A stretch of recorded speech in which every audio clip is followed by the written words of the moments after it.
Hey y'all, long time no see. What can I say? Sorry, but here's your update. This is a video about loss. It's about extreme temperatures and drought that we normally don't see here in Louisiana. We've got tons of wildfires running through Louisiana right now.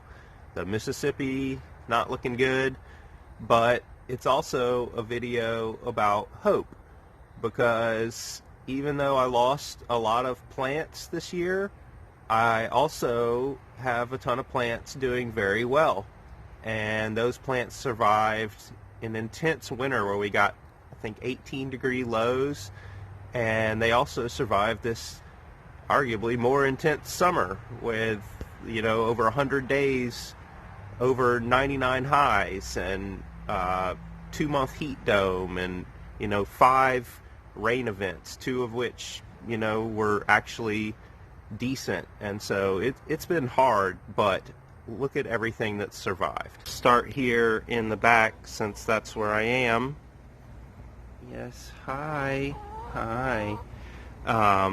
These collard greens, I've just been letting them keep growing. They're on their 3rd year now, I believe. And these mulberries, I just planted these as protection for this avocado for this winter, if you'll remember.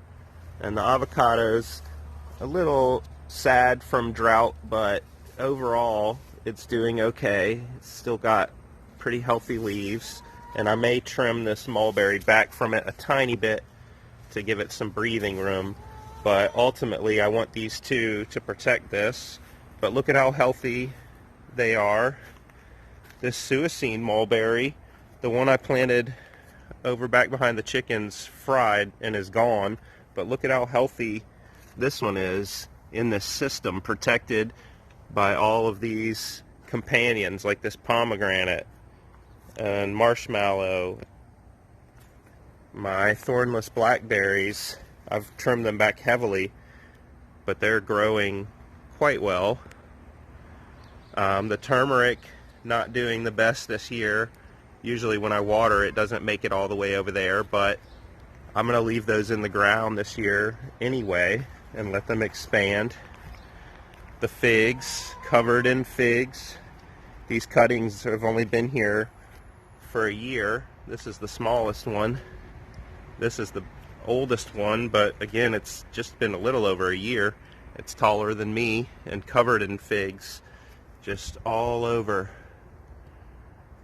And here's the mother plant that I keep telling y'all I'm going to take out because it's going to shade out this Gumi here, and I want this Gumi. But the mother plant's taller than me, covered in figs, super healthy. This Satsuma's never been this healthy. I mean, this thing was on the brink of death after some really harsh winters. And look at my ironweed. Lemongrass was a single tiny little piece of grass after the winter, and now it's come back almost completely. And I harvested so much last year that we saved. One of the losses that I'm not really bothered by is this giant ligustrum, and this was probably planted here when this house was made, and so is about 50 years old, and it did not survive this winter, or if it did, it's taken a beating. I see some green leaves in there still, but that's just crazy to me. These are not native, but they're very adapted to our climate. So over here in the compost pile area, we've got Malabar spinach just taking over. We've got native, this is called frog fruit. It's a nice little native ground cover, although mine's about 2.5 feet tall.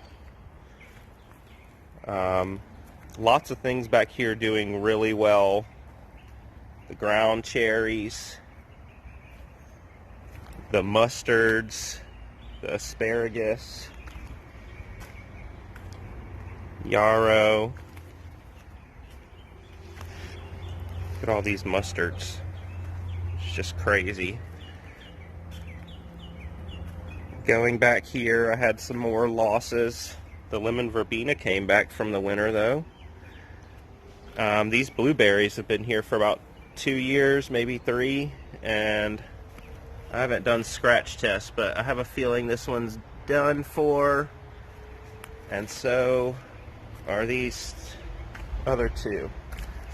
So that means we lost 3 out of 4 of my established blueberries, which is a native plant, evolved over who knows how long to adapt to this climate and could not survive it.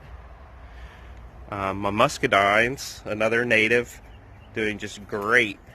So happy. I did lose a goldenrod in the front randomly.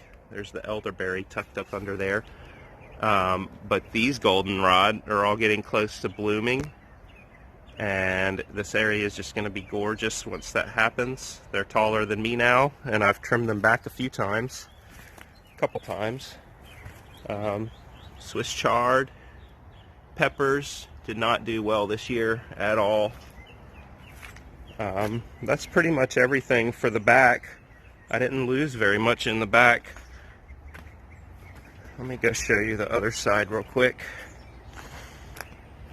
I say I didn't lose much in the back. I didn't lose much in the back that was in the ground. I did lose this jade that I've had for about 11 years. It's dead. But I do have cuttings from that plant that have survived. Got a little one in there. And I had a third one over here, but it didn't make it either. So, let's see. Other potted plants. My cuttings, I've lost so many cuttings, and it's been really hard to establish cuttings this year. But I was successful with some wonderful pomegranates.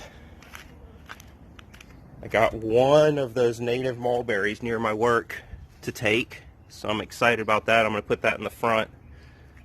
Got a few figs and another wonderful pomegranate. My Jaboticaba that I just got not long ago is not looking good, but it is still scratching green, so I'm hopeful maybe it can make a comeback. All of these potted plants, cuttings and stuff, got fried. This is what survived, less than half probably. But I've got a pineapple, mulberries, oh, there's another loss, corkscrew willow, another, basically a native, cultivar of a native, more mulberries. The jujube are doing great, as I've noted in the past. I took down the tomatoes, the drought just hit them too hard. The beans died back, but they're like trying to grow back. I forgot about this side. I lost my stevia down there. It was super healthy. And pineapple sage. And then here's that other Suicene mulberry I was talking about. But I've got a Pakistan mulberry cutting on this side. It's almost as tall as me now. And that's just a year old in the ground. This Persian mulberry's taller than me again. I've pruned it probably 3 times this summer, and it's doing so great. And the mayhaw. Again, I'm going to keep this center here and bring it up because it is covered in really sharp thorns, and I'm going to raise those up so the kids don't get hurt. Alright, let's head to the front and see what happened there. Here we are in the front. Now, I've grown daylilies for probably 14 years now, and they're not native here, but man, they are a tough plant. They can handle just about anything, and a lot of my daylilies have died back heavily this year. I mean heavily. And things that I had really strong tubers on, they used up all that energy. And especially on the other side over there, I've lost a few of them. It's very, very disturbing to me. I thought I was going to get a good second round of fruit, melons on these vines, but it just got too dry. I must have missed a day of watering or something, but They were making fruit and they dried out, and the fruit that they made, these are sugar babies, so you expect them to be small, but that's a moon and stars, and I need to just harvest all these and eat what we can. But in addition to the melons and the daylilies struggling, I've probably lost, this one looks like it's still alive because it's got some green on the stem, but I've probably lost about 7 blueberries here in the front. Just not scratching green anymore. Just dried out too much. Like that one's for sure dead right there. That was the first one to start struggling. I found the larger size ones I bought that were more expensive are the ones that died 100% because they couldn't adjust. They couldn't get in the ground and get situated fast enough with all the growth that they had topside. But yeah, aside from that, not really much loss up here in the front. There's a random goldenrod, but you saw the ones on the side of my house. And lots of things are doing great up here, like the willow, the pears. My pawpaw looks like just sticks. It did drop all of its leaves kind of recently, but it is making new little tiny leaves on the tips of these branches here, so that's good. And though I lost blueberries, I do have some blueberries that survived and are doing quite well. The peaches are doing great. Pomegranate is making one fruit. It's tiny, probably because of the water level we've been having, but I'm still happy with that. I wasn't expecting that. You can see the nectarine and the plum. Not so much that plum, but it's always been struggling. The nectarine.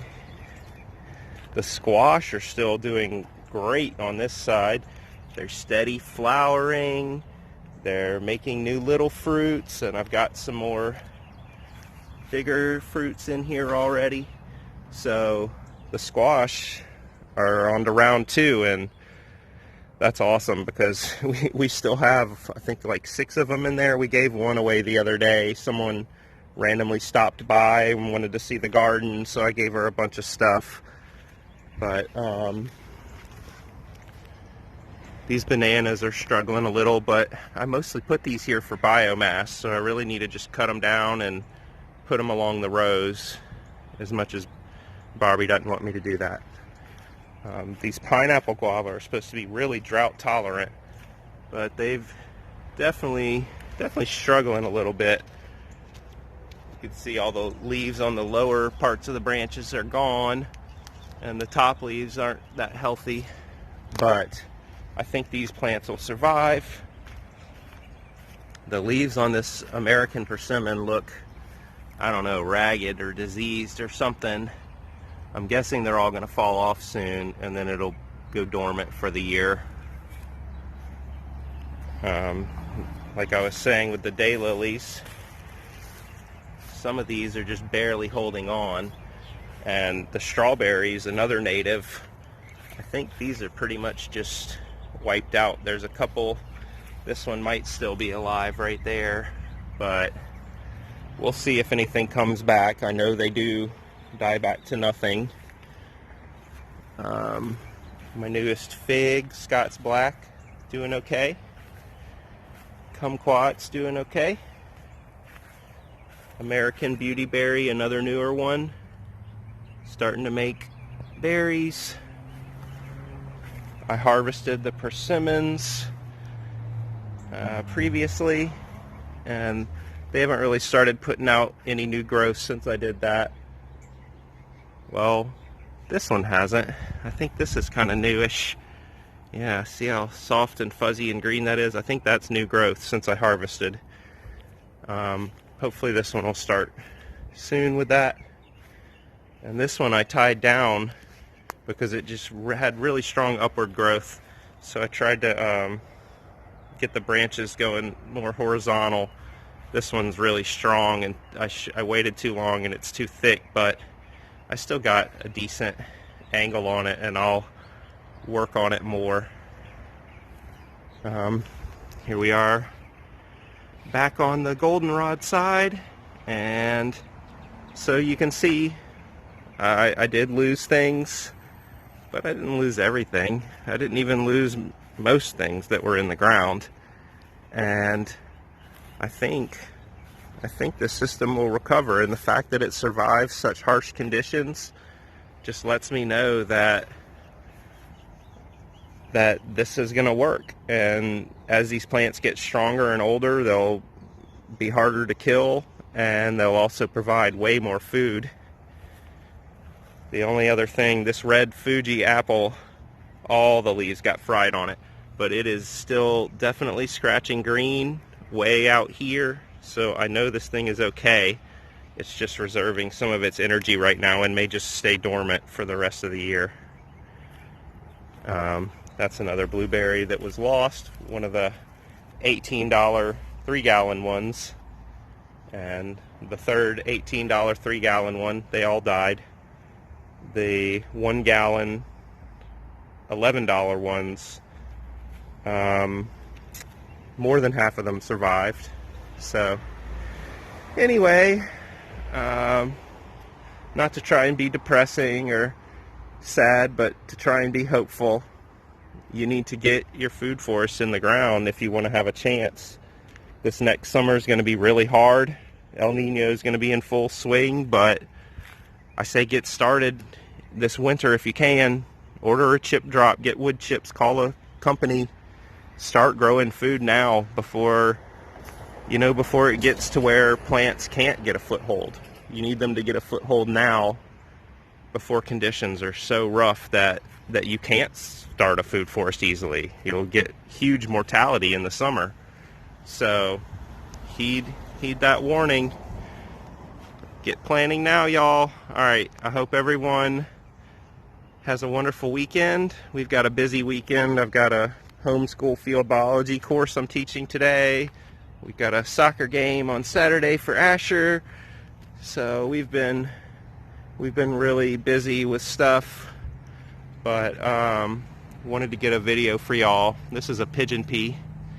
It's super healthy, really strong plant that provides an edible legume. So y'all take care.